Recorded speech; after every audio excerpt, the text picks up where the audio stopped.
우리도 목소리가 있어요.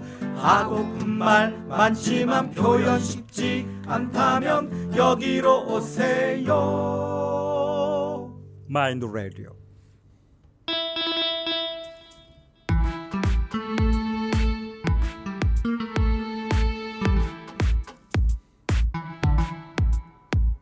미디어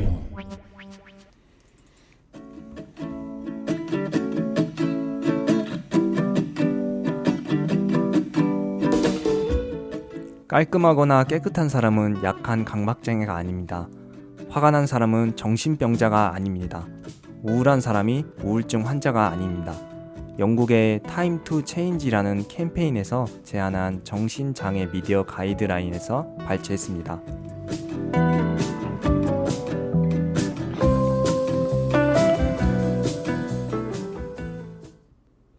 안녕하세요. 미디어몬 6번째 시간입니다. 반갑습니다. 저는 마인드 라디오 달팽입니다. 안녕하세요. 저는 마인드 라디오의 당사자 활동가 조이라고 합니다. 네, 오늘부터 새롭게 좀 소개하자 그랬더니 갑자기 더듬거리게 되네요. 네. 반갑습니다. 네, 반갑습니다. 네, 저는 울적한 마음을 달래려고 미디어몬 방송으로 달려온 바람이라고 하는데요. 오늘 조이 그 오프닝 멘트 너무 잘한 것 같아요. 아, 감사합니다. 네. 근데 인사에서 좀 떨었어요. 네, 앞에를 잘해갖고 괜찮습니다. 네. 네. 네, 모두 반갑습니다. 지난 시간에 정신장애 언론보도 가이드라인 이야기를 나눴는데요. 그래서 해외 사례들을 조금 찾아봤습니다. 오프닝에서도 조이가 잠깐 들려줬는데요. 영국의 타임 투 체인지라는 캠페인에서 제안한 정신장애 미디어 가이드라인을 찾았습니다. 누가 찾았냐면은 저희 PD님이 찾아주셨는데요. 밤을 새서 열심히 정리를 해줬습니다. 와우. 그러셨구나. 네네. 밤을 새셨어요? 네. 저는 몰랐는데. 네. 아무튼 그 PD님이 번역을 잘 해주셔가지고 모니터링의 기준점이랄까 그런 것이 생기니까 모니터링 할 때 도움이 많이 되고 있는 게 좀 아쉬운 게 모니터링 처음 할 때 이런 거에 대한 어떤 가이드라인에 대한 공부를 좀 하거나 좀 이렇게 사전에 이런 내용을 숙지하고 모니터링을 했으면 조금 더 유익하지 않았을까 하는 아쉬움이 남습니다. 네, 그렇습니다. 네, 혼자 보면 이해가 안 되는 부분들도 많았을 텐데 이런 풍부하고 확실한 가이드라인의 자료를 찾아주셔서 미디어몬 회의하면서 같이 공부하니까 더 도움이 되는 것 같습니다. 네. 그러니까 번역을 해준 것도 참 큰 게 좋았던 것 같아요. 네, 저처럼 굉장히 이렇게 어렵죠. 영어를 잘 못하는 사람들한테는 네, 되게 좋았던 부분이었던 것 같습니다. 맞습니다. 예, 오늘 그렇게 훌륭한 자료를 가지고 오늘 미디어몬 방송 시작을 할 건데요. 네. 오늘 미디어몬 방송에서는 미디어 가이드라인과 이미지 사용 그리고 유의할 말을 중심으로 신문 기사를 모니터링했습니다. 그럼 지금부터 시작해 보겠습니다. 네.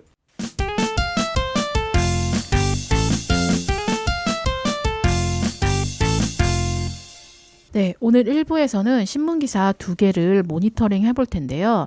지난 10월 30일 한국일보 윤한술 기자가 보도한 내용입니다. 기사의 제목은 도끼 난동 집행유예 받은 뒤 이웃살인 범죄 전력자 관리 사각입니다. 조이가 내용을 소개해 주세요. 네, 내용을 정리하면 도끼를 들고 난동을 부려 구속됐다가 1심에서 집행유예로 풀려난 50대 남성이 넉 달 만에 살인을 저질렀다라는 기사입니다. 경찰에 따르면 이웃에 살던 60대 남성 B씨를 살해한 혐의로 50대 남성 A씨를 구속해 검찰로 송치했다라고 합니다. 네, 그렇습니다. A씨는 올 3월에 환청을 들은 뒤 도끼를 들고 상계동 일대를 돌아다니면서 죽이겠다고 시민들을 위협한 혐의, 즉 특수 협박으로 구속 기소됐다고 합니다.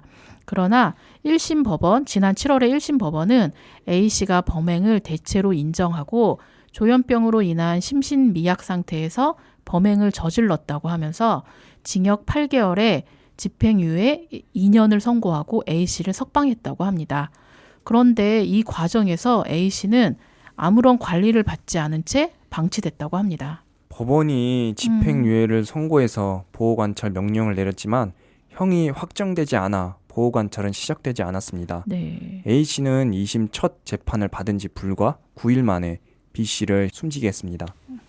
이 사건으로 범죄 전력자의 재범을 방지할 장치가 시급하다는 여론이 거세졌다고 합니다.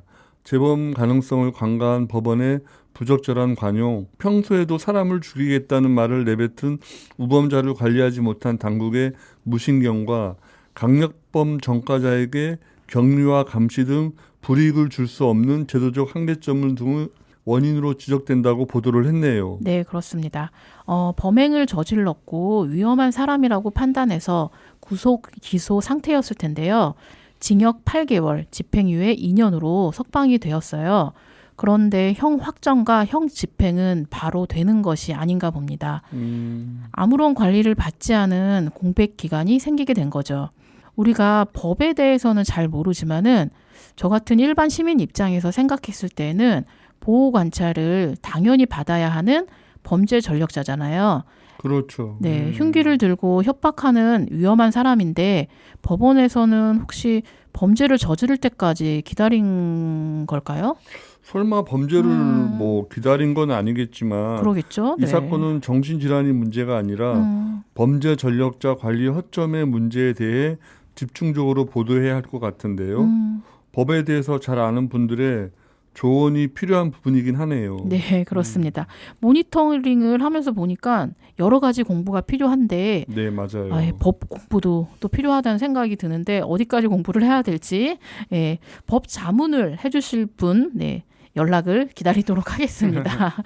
네, 이 사건을 제가 만약에 기자라면은 어떻게 쓸까 한번 고민을 해봤는데 범죄 전력자 관리 허점에 대해 문제점과 대안을 조금 집중적으로 보도를 저는 할 것 같습니다. 네, 저도 기사를 보면서 제일 먼저 눈에 띈 것이 사건을 설명한 이미지였는데요.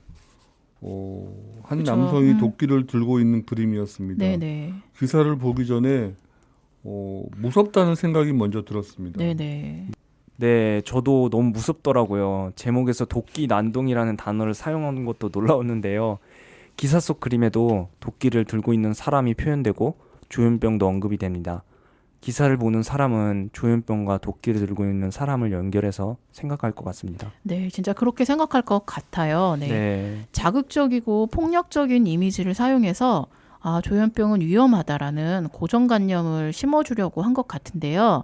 기사의 제목과 이미지만 봤을 때는 저는 그렇게 느꼈거든요. 살해 도구로 도끼를 사용했나? 이렇게 생각을 했는데 자세히 기사를 보니까 그게 아니더라고요.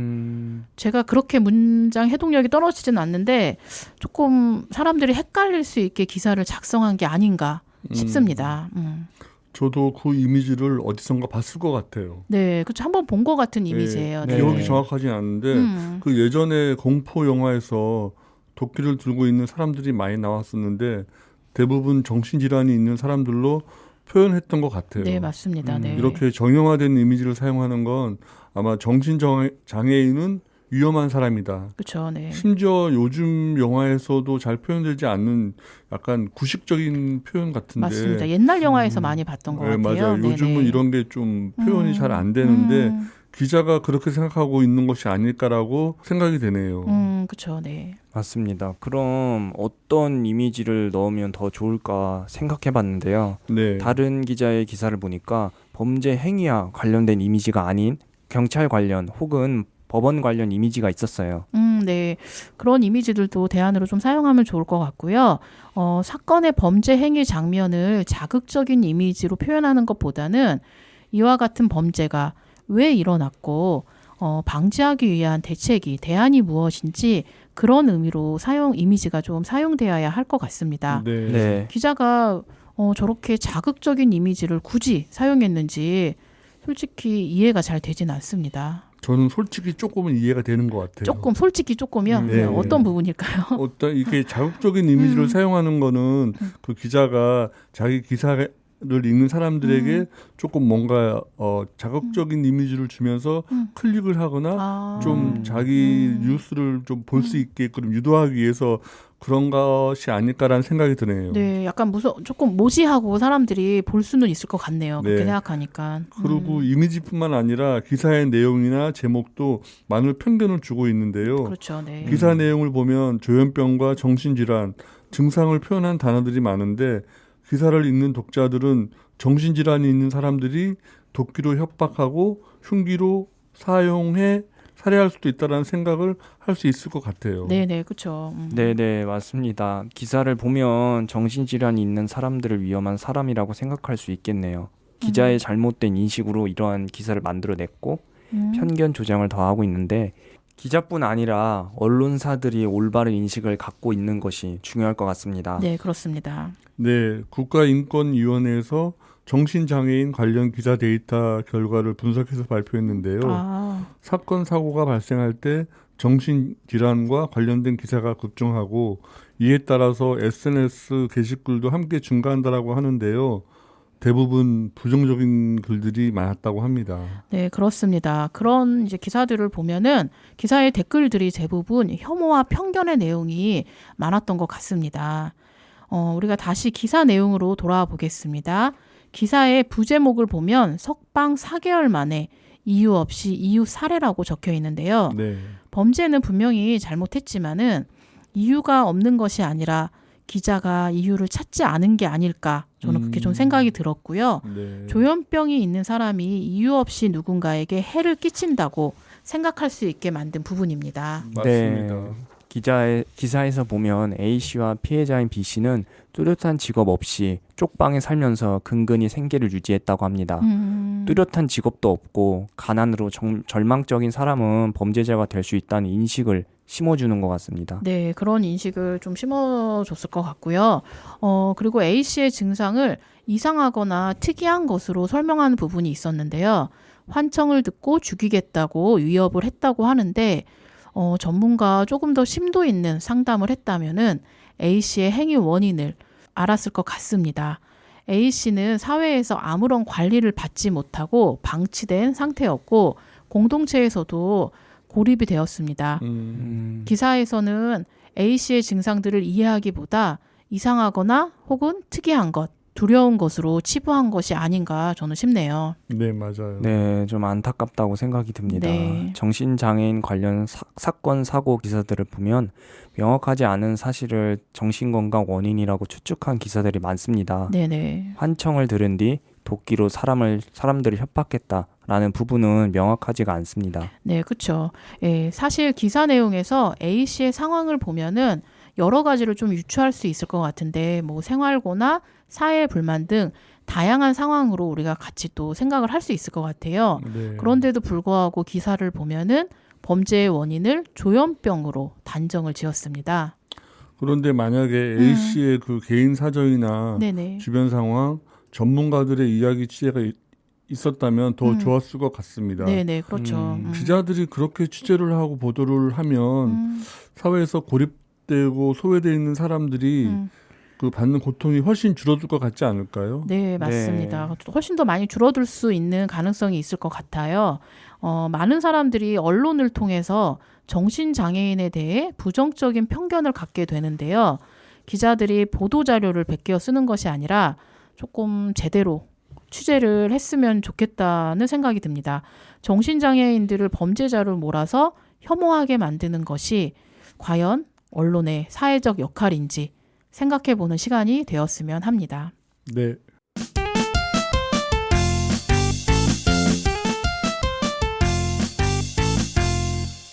네, 두 번째 기사 이야기를 나눠보겠습니다. 지난 11월 19일 뉴스원 기사입니다.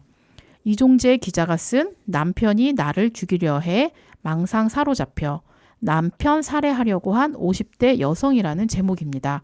바람이 기사 소개해 주세요. 네. 그 기사에서 보면 피고인은 조현정동 장애로 정상적인 판단력이 현저히 결여되어 있는 상태에서 범행을 저질렀다고 합니다.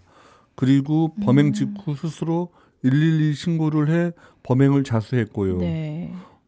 남편이 자신을 죽이려고 한다는 망상에 사로잡혀서 남편을 먼저 살해하고자 흉기로 수차례 찌른 혐의로 재판에 넘겨진 50대 여성이 실형을 선고받았습니다. 살인미수 혐의로 기소된 A씨에게 징역 3년을 선고했다고 하네요. 네. 네, 피고인은 흉기로 남편인 피해자를 살해하려다 미수에 그쳤고 그로 인해 피해자는 무거운 상해를 입었다고 했다고 합니다. 또한 흉기의 형태나 상해의 부위 및 정도, 그로 인한 사망 결과의 발생 가능성 등을 고려할 때 죄질이 무겁고 피해자도 피고인의 처벌을 원하고 있다고 합니다. 네. 미디어몬 방송에서 뉴스원 기사를 저희가 한 적이 있었네요. 네. 그때도 뉴스원 기사를 비판한 적이 있었는데, 오늘 또, 예, 뉴스원 기사네요. 예. 네, 저희가 의도한 건 아니지만 어떻게 또 이렇게 됐네요. 네.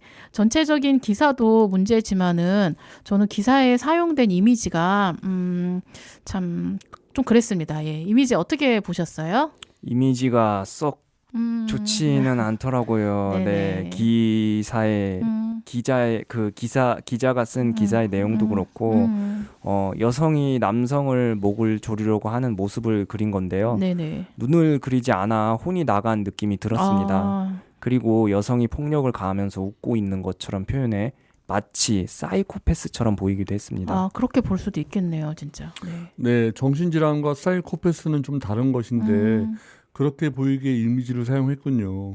저는 주변에 그 빨간 자국들이 피로 보여서 좀 섬뜩했어요. 저도 좀 그런 느낌이 들었습니다. 예. 그런데 기사 내용에서는 흉기를 사용해서 이제 그런 이제 범죄를 저질렀는데 흉기를 표현하지 않으려고 목을 조르는 이미지를 사용했을까?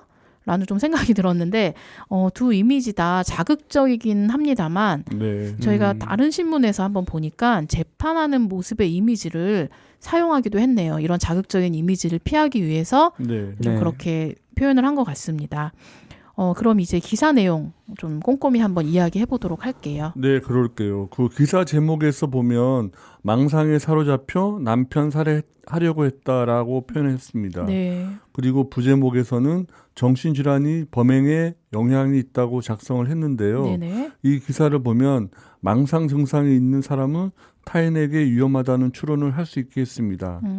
망상에 사로잡혀 있는 모든 사람이 누군가를 살해하려고 하지는 않지 않을까요? 그렇죠. 네. 모든 사람이 그런 이제 행동을 하지는 않을 텐데요. 네네. 그 기사에서 보면은 담당 의사가 정신과적 전문 치료가 필요하다고 하면서 정신질환이 이 사건 범행에 미친 영향에 대해 소견을 밝혔다고 합니다. 네. 그런데 이렇게 소견을 밝힌 이 의사가 A 씨의 주치의였는지는 사실 확인할 수는 없는데요. 만약 주치의가 아니었다면은 이 부분은 추정된 진단일 것 같습니다. 추정된 진단이라면은 이 전체 기사에 좀 문제가 있을 것 같고요. 네, 확실히 문제가 있을 것 같습니다. 담당 의사가 직접 진료를 하고 진단을 내린 것이 아니라면 전문가 소견이 들어가면 안 됩니다. A씨가 평소에도 치료를 받고 있었는지는 기사에서는 정확하게 확인할 수가 없었습니다. 네, 그 국립정신건강센터에서 발표한 자료를 보면 정신질환이 있는 사람이 저지르는 범죄는 대부분 치료를 받기 전에 발생하고 치료를 받은 이후에는 범죄 위험성이 94% 감소하는 것으로 알려졌다고 합니다. 그래서 저는 기사를 쓸 때는 정신질환이 있는 사람을 언급한다면 당사자의 행동을 한 그 당시에 정신과 진료 여부를 확인해야 될 것 같습니다. 맞습니다. 네. 그 명확하지 않은 정보들은 정신질환이 있는 사람들은 위험하다라는 생각을 갖게 합니다. 그렇죠. 네. 그리고 기사를 읽으면서 당황했던 부분인데요. 남편에게 흉기를 휘두르면서 A씨가 죽어라고 했다고 하는 부분이 있었는데요. 보통 무섭거나 두려우면 소리를 더 크게 내는 경향을 보이는데 죽어라는 표현을 정신질환으로 이상하거나 특이한 행동으로 보이게 했습니다. 네, 그렇게도 보이기도 하네요. 네. 그리고 보통 정신장애인들을 보면 증상이 이렇게 급격하게 하기보다는 좀 서서히 진행되는 걸 많이 봤는데요. 그런데 이 기사에서 보면은 A씨는 급하고 갑작스럽게 증상이 심해졌고 그로 인해서 범행한 것처럼 네. 기사를 작성했습니다. 망상의 원인이나 평상시의 증상, 치료 과정 등 언급이 없어서 A씨의 상황을 이해하는 데는 좀 어려웠던 것 같아요. 네. 그 범행 당시에 그 A 씨의 상황이 어땠는지를 정확하게 좀 취재를 했으면 이렇게 기사를 안 썼을 것 같아요. 네, 좀 다르게 썼겠죠. 네, 네. 그 A 씨가 조현 정동 장애로 정상적인 판단력이 결여되어 있는 상태에서 범행을 저질렀다고 하는데요.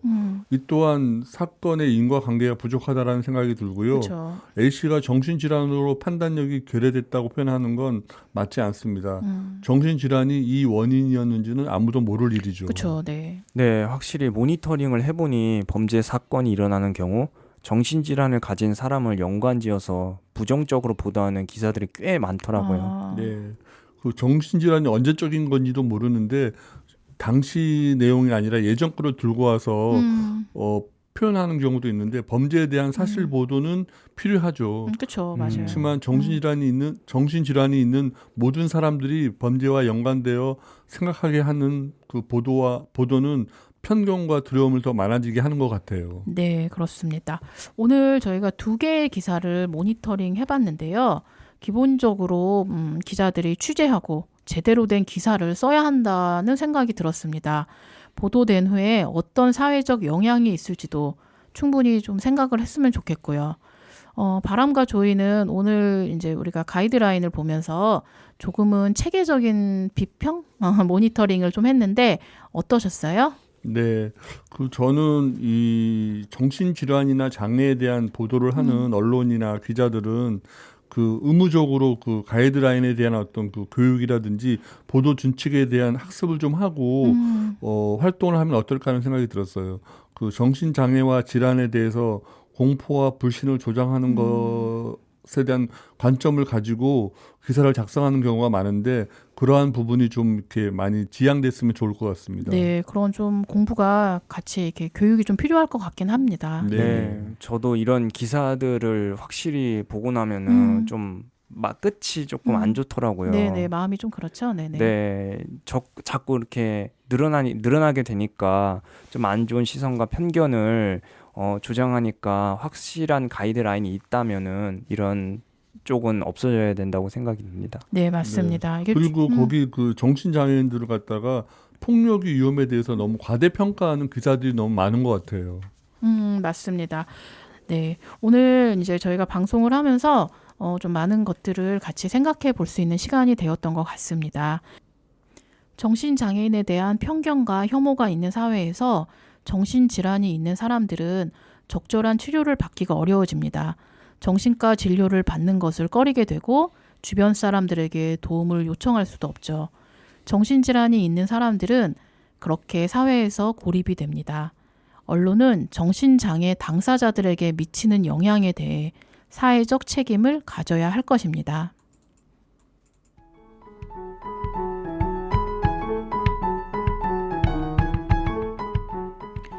일부에서는 책임 있는 보도에 대해 이야기를 나눴습니다. 잠시 후 2부에서는 마인드포스트 김근영 편집부장님을 모시고 당사자 모니터링단 활동과 보도 준칙에 대해 이야기를 나눠보겠습니다. 여기는 염창동 마인드라디오 방송국입니다. 고맙습니다. 하루